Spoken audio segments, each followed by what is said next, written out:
जिस राम मंदिर के लिए पूरे देश ने 500 साल तक इंतजार किया, मंदिर का पहरेदार ही चोर निकला।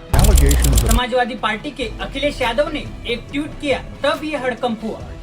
1 किलो का सोने का मुकुट और 3 किलो की चरण पादुका को नकली सोने से बदला गया। एसबीआई के लोगों को वहां से हटाकर अपने लोगों को सुपरवाइजर बनाया। 15 में से 12 लोग बीजेपी ने ही चुनकर राम मंदिर ट्रस्ट में तैनात किए। जिन भक्तों ने अपनी कमाई का कुछ हिस्सा रामलला को देना चाहा, नहीं भोले लोगों के साथ विश्वासघात किया गया। साल 2019, जिस वक्त 500 साल का इंतजार पूरा हुआ और राम मंदिर को बनाने के पक्ष में सुप्रीम कोर्ट ने फैसला सुनाया। इस फैसले के बाद से ही पूरे देश भर में खुशी का माहौल था और साथ ही में राम मंदिर के निर्माण, डोनेशन, पूरे मंदिर की जिम्मेदारी को एक ट्रस्ट के नाम सौंपा गया। श्री राम जन्मभूमि तीर्थ क्षेत्र, ये इस ट्रस्ट का नाम रखा गया।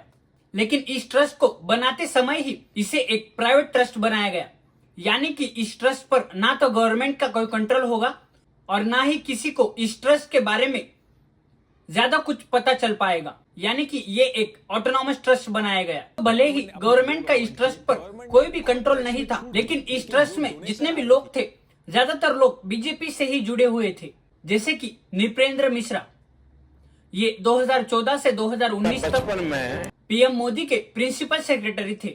चंपत राय, जो कि जनरल सेक्रेटरी है इस ट्रस्ट के, वो भी पास्ट में विश्व हिंदू परिषद के इंटरनेशनल वाइस प्रेसिडेंट रहे थे और इनकी जड़ें भी आरएसएस और बीजेपी से जुड़ी हुई थी। बाद डॉक्टर अनिल मिश्रा, जो कि आरएसएस के मेंबर थे, यानी कि पहले तो इस ट्रस्ट को बनाया गया, इसे प्राइवेट रखा गया, लेकिन अंदर ही अंदर बीजेपी ने ही ट्रस्ट बनाई, उसे ऑटोनॉमस किया और फिर बाद में इन सारे डोनेशंस को टैक्स फ्री किया गया कि भक्त पैसे दे सकते हैं लेकिन उसका हिसाब नहीं पूछ सकते।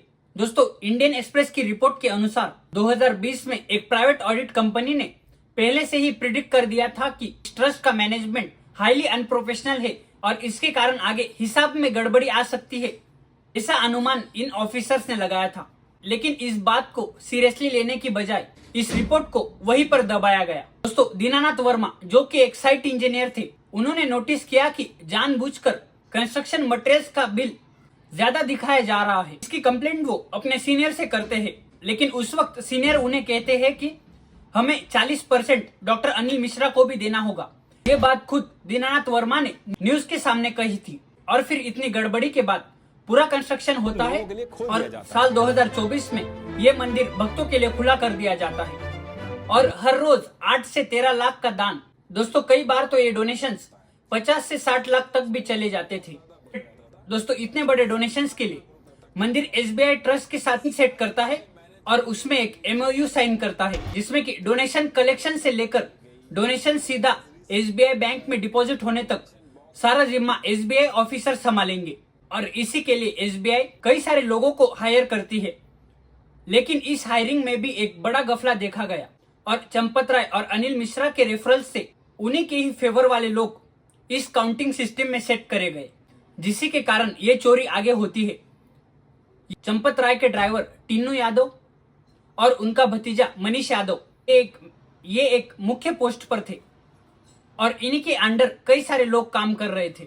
इसके बाद लवकुश मिश्रा, अनुकल्प मिश्रा, तब भी डॉक्टर अनिल मिश्रा के ही रिश्तेदार थे। अनिल मिश्रा ने ही अपने रेफरल से इन्हें यहाँ पर काम पर लगा। इसके बाद वीआईपी विजिट, स्ट्रांग रूम की चाबियां, कैश काउंटिंग और बाकी सारे मेन काम यही सारे लोग संभाल रहे थे। दोस्तों, इन सब की सैलरी 12,000 से लेकर 20,000 के अंदर थी, लेकिन इन्हीं लोगों ने चोरी कर करके लाखों के बंगले और करोड़ों की जमीनें अपने नाम पर खरीदी थी। दोस्तों, ये सारे ही लोग राम मंदिर के डोनेशन से पहले तो छोटी छोटी चोरियां करते हैं। काउंटिंग के दौरान नोटों को जेब में भरना, उन्हें बाद में ले जाकर वॉशरूम में रख देना और फिर काम पर छुट्टी होने के बाद ये बाहर मिलकर आपस में बांट लेते थे और इसी रूटीन के साथ वो इस चोरी को अंजाम देते थे। अविनाश शुक्ला, जो कि इन लोगों में से ही एक थे, वो एक दिन एसबीआई के ऑफिसर्स को कैमरे के सामने एक नोट जेब में रखते हुए पकड़े जाते हैं। फौरन ही एसबीआई के ऑफिसर्स पुलिस लेकर अविनाश शुक्ला के घर रेड कर देती है। अविनाश शुक्ला के घर छापा मारती है और उस रेड में उन्हें 20 लाख का कैश और कुल मिलाकर 58 लाख के एसेट्स पुलिस जमा कर लेती है। इसके बाद लवकुश मिश्रा की सैलरी जो कि महज 12,000 थी, वो एक 25 लाख का घर बनवा रहा था इसी चोरी। दोस्तों ये बात जैसे तैसे कर समाजवादी पार्टी के एमएलए को पता चलती है और वो एमएलए सीधा अखिलेश यादव को ये बात बताता है और इसके बाद अखिलेश यादव तुरंत ट्वीट करके राम मंदिर में ये चोरी हो रही है और ये राम मंदिर की चोरी पूरे देश के सामने रख देते हैं। दोस्तों महिपाल सिंह जो कि चीफ ऑफ अकाउंटेंट है, वो प्रेस के सामने ये बयान देते हैं राम मंदिर में ये चोरी 2021 से ही चलती आ रही है। तो इस मामले के सामने आने के बाद कई ऐसे लोग सामने आकर कह रहे हैं कि हमने चंपत राय के ड्राइवर के हाथों में कई सारे चांदी के आभूषण और कई कीमती चीजों को चंपत राय की कार में रखते हुए देखा है। दोस्तों इस प्रोसेस से ही हम ये समझ सकते हैं कि चंपत राय अनिल मिश्रा इस सिस्टम में डाला और फिर बाद में चोरी का हिस्सा अपने पास रख दिया। आगे एसआईटी इन्वेस्टिगेट कर रही है और आगे इन सारे ट्रस्ट से जुड़े महत्वपूर्ण लोगों को जेल की सजा काटनी पड़ेगी। लेकिन क्या बीजेपी और आरएसएस जेल में डाल पाएगी? मिलते हैं अगले किसी वीडियो में, तब तक के लिए जय हिंद।